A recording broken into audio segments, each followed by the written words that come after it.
The day my parents erased every dream I had ever worked for, they didn't yell. They didn't apologize. They simply smiled and called it a family decision. At that moment, I thought I had lost everything. 10 years later, those same people would walk into a boardroom, desperately begging my company for a $50 million investment. And they would have absolutely no idea that the woman sitting across the table, the billionaire holding their future in her hands, was the daughter they had abandoned without a second thought. But before that happened, I had to survive with only $200 in my pocket. And a heart shattered by the people who were supposed to love me most.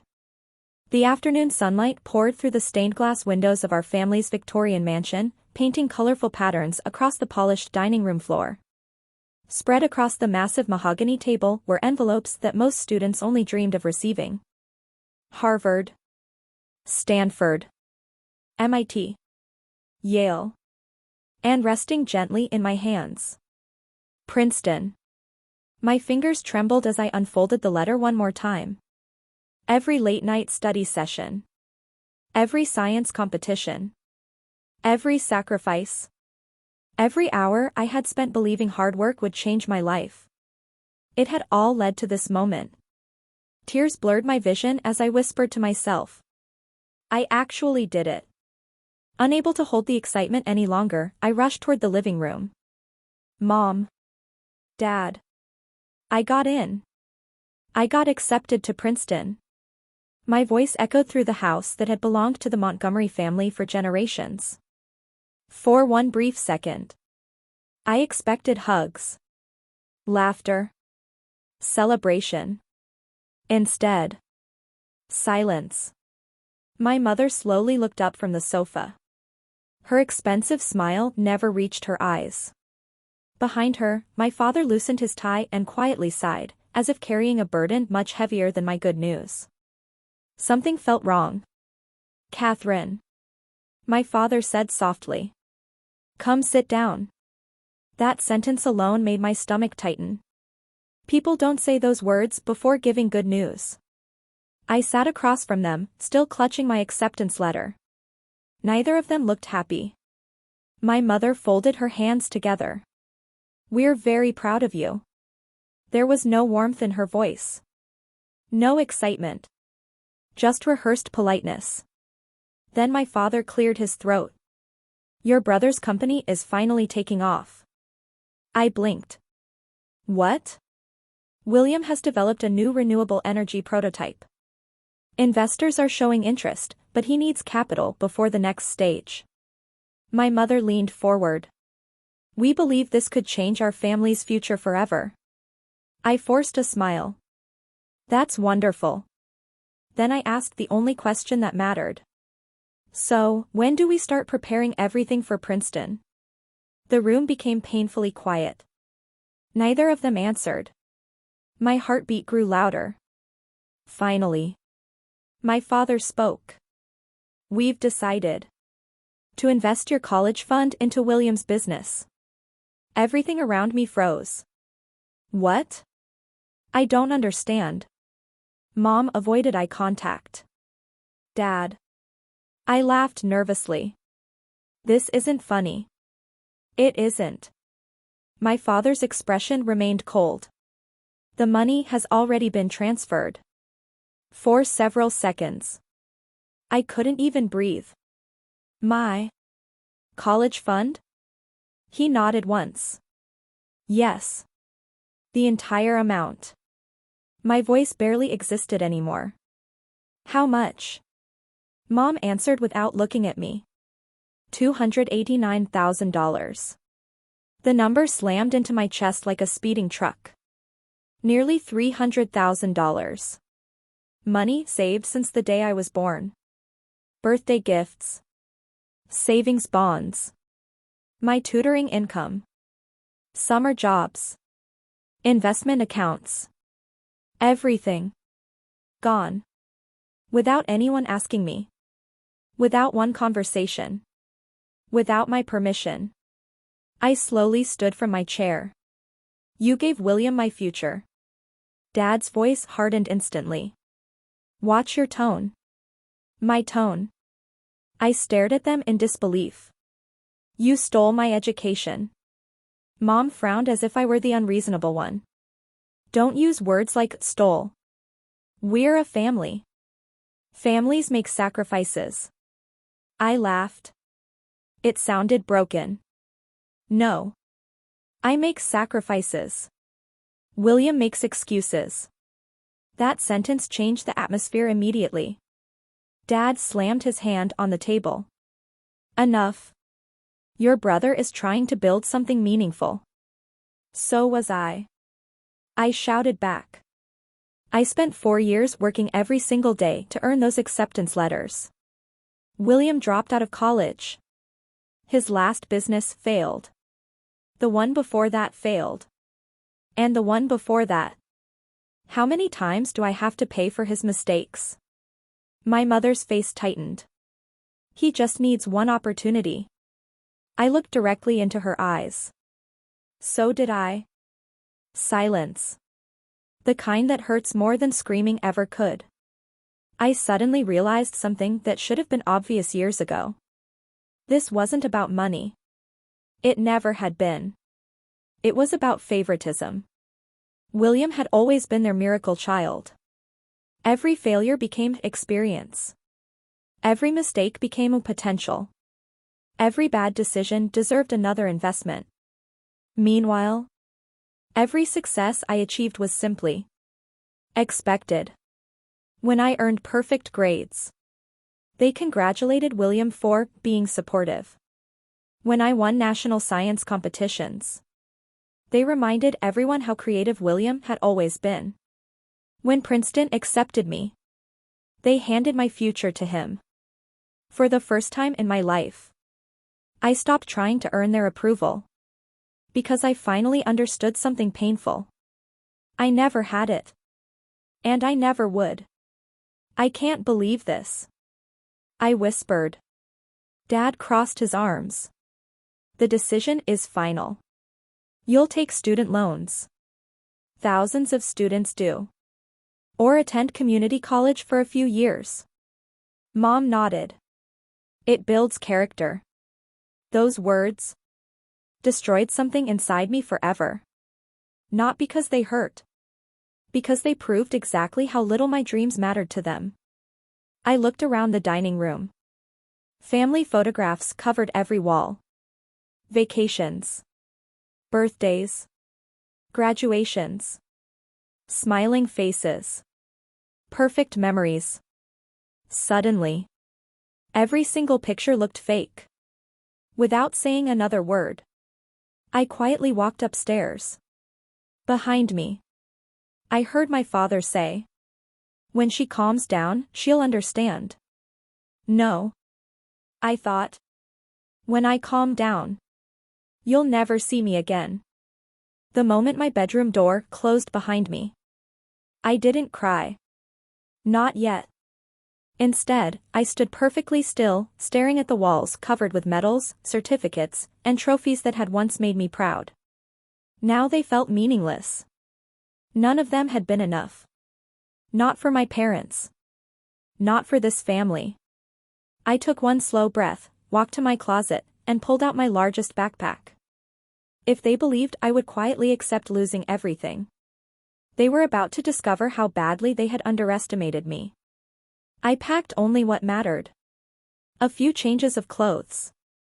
My laptop. Passport.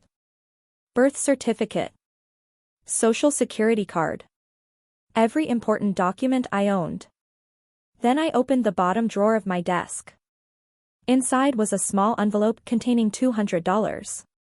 Money I had earned tutoring local students. I had planned to spend it celebrating Princeton. Instead, it would become the first investment in my new life. As I zipped the backpack shut, laughter drifted up from downstairs. William. He had arrived. Of course he had. I walked toward the bedroom window and looked down. His shiny Tesla rolled into the driveway. My parents rushed outside to greet him. My mother hugged him proudly. My father patted his shoulder like he had just changed the world. Nobody came upstairs. Nobody asked if I was okay. I wasn't their priority. I never had been. I opened my laptop one final time. The first email was the hardest thing I had ever written. I thanked Princeton for believing in me. Then declined my admission. Every word felt like cutting away a piece of my future. The second email was much shorter. Mom. Dad. Today you chose William over me one last time. So today, I choose myself. Please don't look for me. I won't be coming back. Goodbye. I pressed send. Removed the phone battery. And quietly climbed out through my bedroom window. The same window I used as a kid whenever I wanted freedom. Only this time. I wasn't coming back. The bus station smelled like gasoline and burnt coffee. I bought a one-way ticket to Boston. As the city disappeared behind me, I watched my childhood fade through the dusty bus window. The mansion. The expensive cars. The perfect family image. Everything slowly vanished into the distance. Oddly enough. So did my fear. For the first time. No one expected anything from me. No one could control my future anymore. I was completely alone. And strangely, that felt liberating. Boston welcomed me with cold rain. My $200 suddenly felt much smaller. I checked into the cheapest motel I could find. The room barely deserved to be called a room. The wallpaper peeled from the walls. The mattress squeaked every time I moved. The air smelled of bleach trying and failing to hide years of cigarette smoke. Still, that tiny room belonged to me. Nobody could take it away. That first night I barely slept. Instead, I wrote. If I couldn't attend an Ivy League university, maybe I could build something even greater. After all, education had always been my greatest strength. By sunrise, I had an idea. Not just tutoring. An entire academic consulting service. Elite tutoring. College admissions coaching. Scholarship preparation. Everything parents desperately wanted for their children. I spent the morning designing a website. Creating business cards. Writing advertisements. Every dollar mattered. Every mistake mattered. Failure was no longer an option. Unlike William. There was no one waiting to rescue me. The next morning, I walked into a small 24-hour diner searching for work. The waitress behind the counter smiled warmly. I'm Maria. I'm Catherine. She noticed my backpack immediately. Rough week? You could say that. She studied my face for a moment. Then simply asked. Can you work hard? I can. Can you show up every day? I will. She smiled again. You're hired. That single sentence changed my life. For 6 months. My schedule became almost impossible. 6 in the morning until 2 in the afternoon. I washed dishes. Cleaned tables. Served customers. Swept floors. Anything Maria needed. From 3 until late at night. I became a tutor. My first client came almost by accident. One afternoon Maria's daughter struggled with calculus homework. I offered to help. A customer overheard us. The next day, his son became my student. Then came another family. Then another. Word spread quickly. Parents didn't care where I lived. They cared about results. Within weeks, students who had failed mathematics were earning A's. Teenagers who thought Ivy League schools were impossible started receiving acceptance letters. Soon, my evenings were completely booked.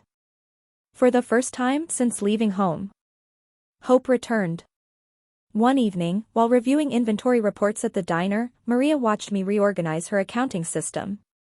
You've got a business brain, she said. I just like solving problems. She shook her head. No. You solve people. I frowned. What do you mean? She leaned against the counter. Parents don't pay you because you're smart. They pay you because you make them believe their children have a future. Those words stayed with me. Knowledge wasn't my product. Hope was. And hope was priceless. 6 months after arriving in Boston, I finally quit the diner. Maria hugged me before I left. I'm proud of you. Simple words. Yet somehow, they meant more than every compliment I'd ever received from my parents. I rented my first tiny office. Nothing fancy. Just 2 desks. 3 chairs. 1 whiteboard. And a dream. I officially launched Elite Academic Consulting. Within 1 year, the company had 10 tutors. Within 2, we expanded into New York. Parents waited months just to book appointments. Revenue exploded. Then something unexpected happened. One wealthy client laughed during a meeting. If only there were 10 of you. I smiled politely. But inside, an entirely new business model was already forming. I couldn't clone myself. But I could build a system. I recruited brilliant college students. Trained them personally. Taught them every method I had developed. Soon, Elite Academic Consulting wasn't selling my time anymore. It was selling my standards. And standards could scale forever. The company grew faster than I had imagined. By the age of 24, my first $1 million arrived. Not through luck. Not through inheritance. Not through family money. Through discipline, sacrifice, and thousands of sleepless nights. Meanwhile, the Montgomery family continued pouring money into William's endless, next big idea. Each failed startup consumed another fortune. Each excuse earned another investment. They kept betting on potential, while I quietly built results. But education had only been the beginning. Much bigger opportunities were waiting. And one conversation would change my life forever. 10 years passed. Not once did I return home. Not once did I call. And eventually, I stopped wondering whether they ever regretted choosing William over me. Because I had become far too busy building a life they never believed I could create. Elite Academic Consulting had grown into one of the country's most respected education companies. But education was only the first chapter. Through my clients, I met entrepreneurs, investors, CEOs, scientists, people who thought differently. Instead of spending my profits, I invested them. Artificial intelligence, renewable energy, software, medical technology. Every successful investment became another stepping stone.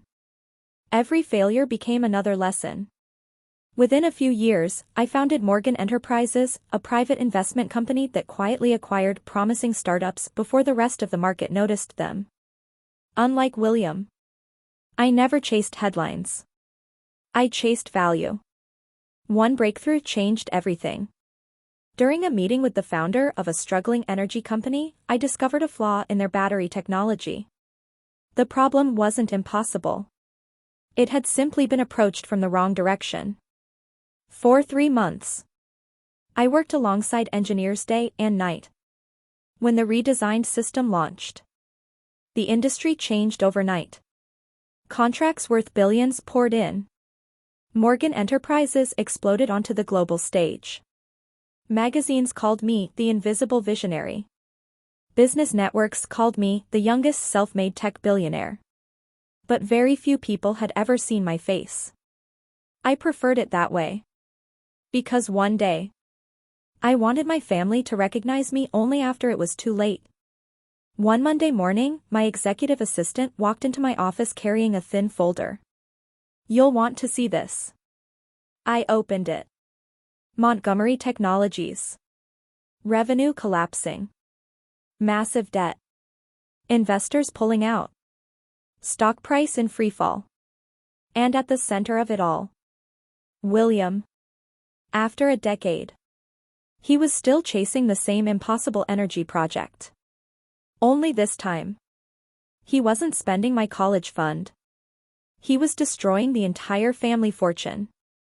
I slowly smiled. Life had a remarkable sense of timing. Schedule a meeting. With whom? The Montgomery board. They're looking for investors. Let's give them one. A week later, a black luxury sedan stopped outside the headquarters of Montgomery Technologies. The same building I had visited countless times as a child. Nothing had changed. Except me. The frightened 18-year-old girl who once climbed out of a bedroom window now stepped out wearing a tailored designer suit worth more than William's first startup investment. Inside, executives greeted me with nervous smiles. "Welcome, Miss Morgan." The irony almost made me laugh. If only they knew. The conference room doors opened. Time froze. There they were. My father looked 10 years older. The confidence that once filled every room had faded into exhaustion. My mother's perfect appearance could no longer hide the worry in her eyes. William still carried the same arrogance. Only now it looked desperate instead of confident. None of them recognized me. Why would they? The shy teenager they remembered no longer existed. I took the seat at the head of the table. Let's begin. For nearly an hour, they presented charts, financial reports, growth projections, promises, excuses. Every sentence sounded painfully familiar. I had heard the same confidence, the same optimism, the same empty guarantees. 10 years earlier. Only then. They had been convincing themselves to gamble my future. Finally my father looked at me. "What do you think, Miss Morgan?" I closed the presentation, folded my hands, and calmly asked, "Tell me something. What was the biggest investment mistake your company ever made?" The room became quiet. My father thought for a moment. We expanded too quickly. I slowly shook my head. No. He frowned. Then what was it? I looked directly into his eyes. It happened exactly 10 years ago.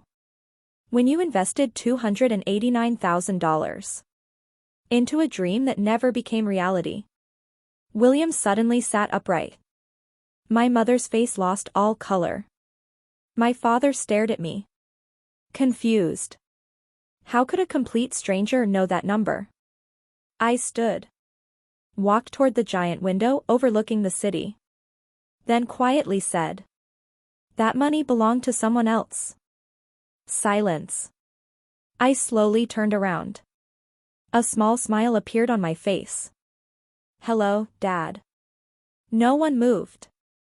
No one breathed. "Catherine." My father's voice barely escaped his lips. William's chair scraped across the floor. "This can't be." My mother covered her mouth with trembling hands. You're Catherine?" "I am. But the world knows me by another name. Catherine Morgan." The room felt smaller. Heavier. Every second stretched endlessly. "You disappeared." My mother whispered. "No. I rebuilt myself. You just stopped looking." William finally found his voice. "So, all of this. You built it?" I nodded. "Without my college fund. Without family connections. And without your help." I pressed a button on the remote. The screen behind me lit up. Company after company appeared. Morgan Enterprises. Elite Academic Consulting. Nova Energy Systems. Morgan Capital. Atlas Innovations. Helios Storage. Billions of dollars in assets. Operations across multiple countries. Then the final slide appeared. Morgan Enterprises owns 42% of Montgomery Technology's outstanding debt. My father slowly lowered himself into his chair. Realization hit him all at once. You own us. I own your debt. There's a difference. William exploded. This is revenge. I looked at him calmly. If revenge was my goal, I would have bought your company months ago. I would have fired every executive. I would have sold every asset. I didn't. Because revenge is temporary. Building something greater lasts forever. No one spoke. For the first time in his life, William had no excuses. I placed a contract on the table. I'm willing to save this company. 3 shocked faces stared back at me. But my investment comes with conditions. My father swallowed. What conditions? First, William resigns immediately. No executive position. No investment authority. No control over company finances. William jumped to his feet. You can't do that. I just did. My father closed his eyes. For the first time, he didn't defend his son. Second, my parents retire. The company needs leaders who make decisions based on results, not favoritism. Neither of them argued. Deep inside, they already knew I was right. And finally, I paused. I want one thing money can never buy. They waited. The truth. I want all 3 of you to admit that choosing William over me was the biggest mistake you ever made. The room remained silent. Then, something unexpected happened. My father stood. The same proud man who had once ordered me to my room now lowered his head. I was wrong. I believed talent needed support. And responsibility could wait. I confused potential with discipline. He looked directly at me. And I lost my daughter because of it. My mother's tears finally fell. I'm sorry. I should have protected you. I failed. William remained silent longer than anyone. Finally, he whispered. I spent my entire life believing I deserved everything. You earned everything. I'm sorry. I looked at the 3 people who had once controlled my entire world. For years, I imagined this exact moment. I expected satisfaction, victory, maybe even anger. Instead, I felt something unexpected. Peace. Because their apology was no longer something I needed. I had already proven my worth. Not to them. To myself. 3 months later, Montgomery Technologies officially merged with Morgan Enterprises. Thousands of employees kept their jobs. The company recovered. Innovation returned. But leadership changed forever. Maria, the woman who had given me my first job in a tiny diner, became Chief Operating Officer.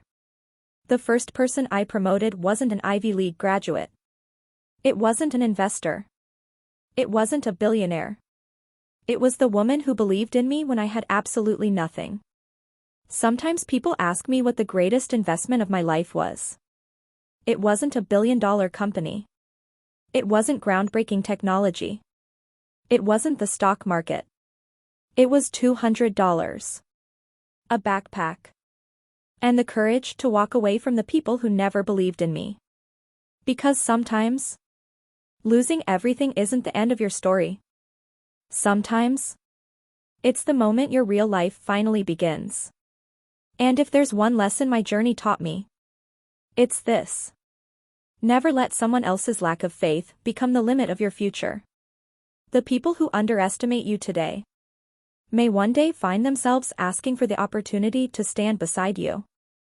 And when that day comes, let your success speak louder than your pain.